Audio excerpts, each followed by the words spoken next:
Story 1. After the Storm. Let me start by saying that up until that summer, I was very much a skeptic of anything paranormal. But that summer, my town was torn apart completely by a tornado. My girlfriend and her family moved into an old house that had sat vacant for a few months. When we first started to move their belongings in, the first of what seemed like an endless amount of paranormal activity began. Upon entering the old house, the scary feelings began. Her brother, who was only 15 at the time, 3 years my junior, said almost jokingly, "I could have sworn I seen a shadow just pass me by in the hallway." You must understand that being from our small town in Texas, we just did not give a second thought to the idea that something strange was going on. Yet, it all started out so slowly, with small things coming up missing, doors closing by themselves. As time wore on, after about a month, the presence made itself known to all of us.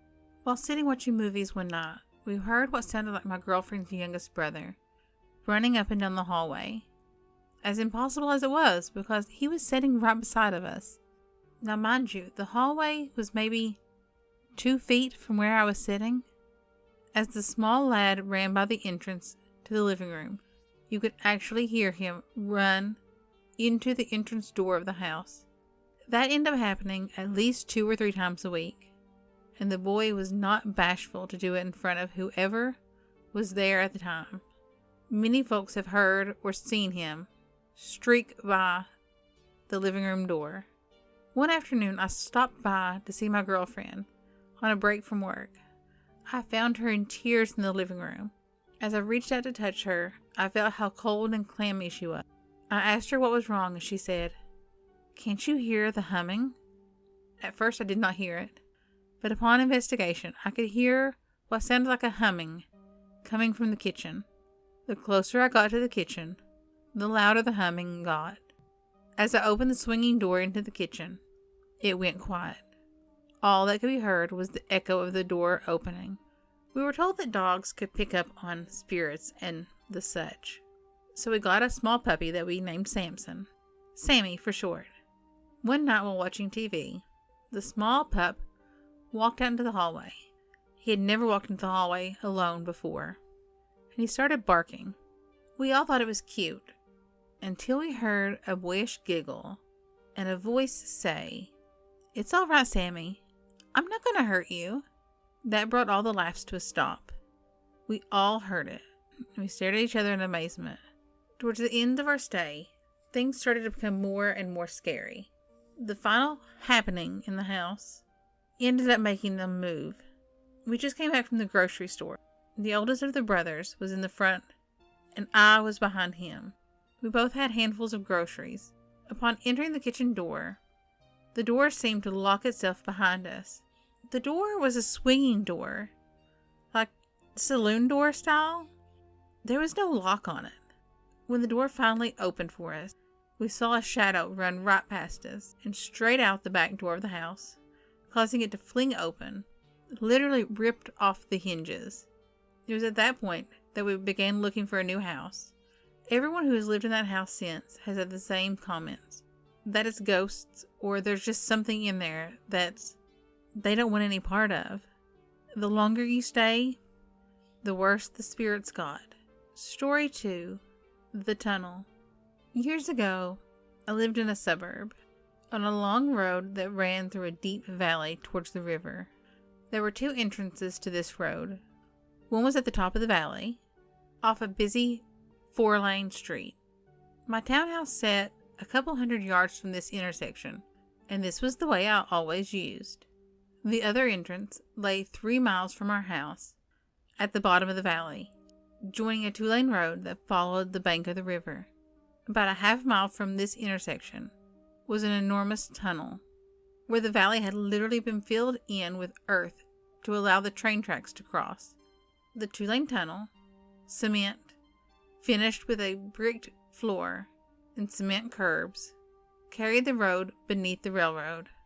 The first time I saw it, the tunnel made the impression that it seemed so odd and out of place.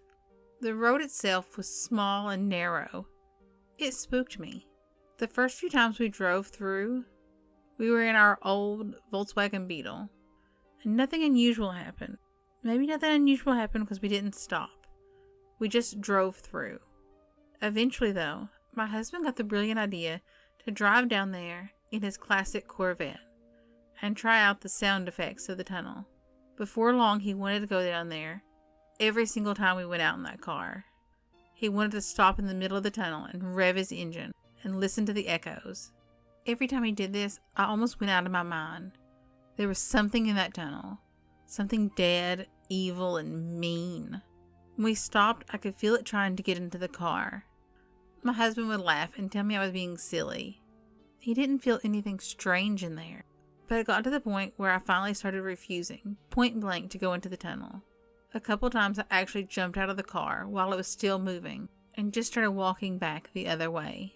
You couldn't drive fast enough on that surface to sustain serious injury, and it worked. Before long, he gave up his hobby, and I didn't go near that tunnel again, and I didn't think anything more about it until a couple years later, when a traffic accident closed the intersection, and I had to use the tunnel to get to work. I got in my Volkswagen, gritted my teeth, and prepared to face the infamous tunnel. When I got there, I decided maybe I was being silly. So I stopped inside the tunnel, and I gunned my engine, and I waited for the thing to make its presence known. And it didn't. Courageous, I went back later in the Corvette. I stopped in the tunnel, and almost immediately I felt a palm and 5 wet, clammy fingers close around my upper arm. I swear I set a speed record getting out of there. I've never been able to find out what's in that tunnel, what happened there, or what that thing wants. I only know that it's very, very fond of sports cars and the people who drive them. Story 3. Windows. I work at a psych hospital, and most of the nurses on the floor have at least one good story that leads them to believe the floor we work on is haunted.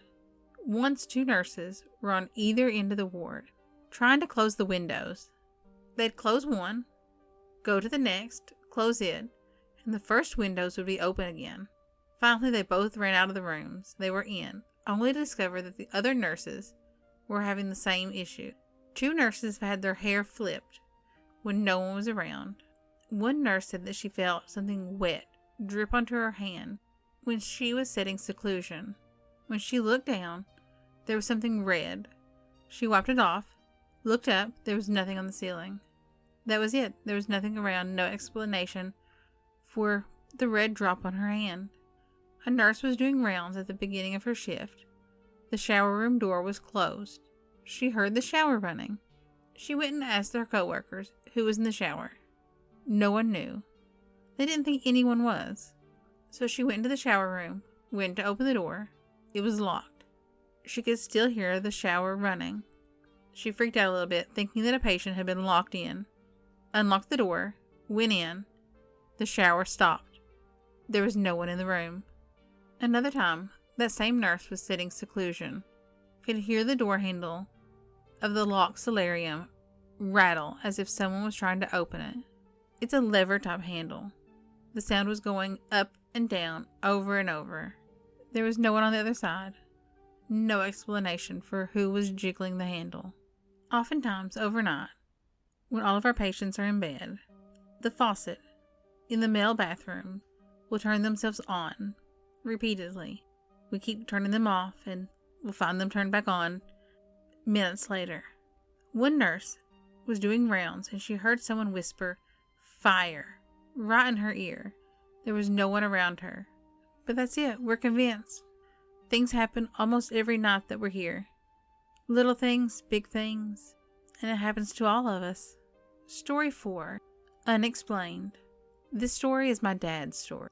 My dad was stationed at an Air Force base in Greenland. They had a bad blizzard.